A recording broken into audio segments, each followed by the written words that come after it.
સુરત શહેર પોલીસ કમિશનરે Rampura police line ખાતે પહોંચી પોલીસ કર્મચારીઓના પરિવાર સાથે મળી માતાજીની આરતી કરી હતી।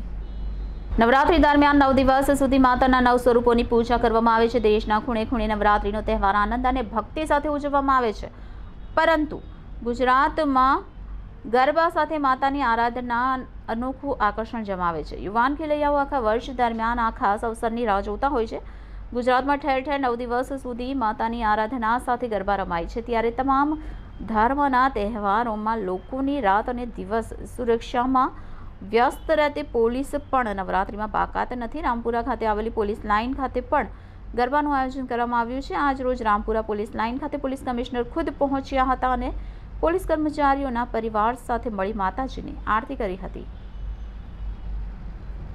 नौरता शुभ दिवसे હું अपने परिवार સાથે અમારા પોલીસ પરિવાર જો રામપુરા અમારી પોલીસ લાઇન છે જ્યાં 196 જેટલા અમારા પરિવાર રહે છે, એના જો નાના બાળકો અને દીકરીઓ અને બહેનો ભાઈઓ સાથે જો અમે લોકો આરતી કરી અને એના અત્યારે જો બધા ગરબા માટે ખૂબ સરસ મજાના અહીંયા આયોજન આ લોકો કરે છે અને બધા લોકો કન્ટ્રીબ્યુટ કરે છે દરરોજ સાથે જમવાનું, ગરબા કરવાના, માતાજીની આરાધના કરવાના।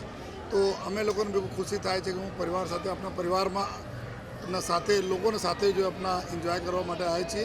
मारी माता रानी से जो विनंती पर है कि हमारा पुलिस परिवार तमाम सभ्यों पर खूब एनी कृपा रहे, बदा स्वस्थ रहे, निरोगी रहे और अपने सूरत शहर ने खूब सेवा लोग करता रहे और सूरत शहर ने खूब सेफ और सिक्योर रखे, ये माता समय विनंती पर करिए।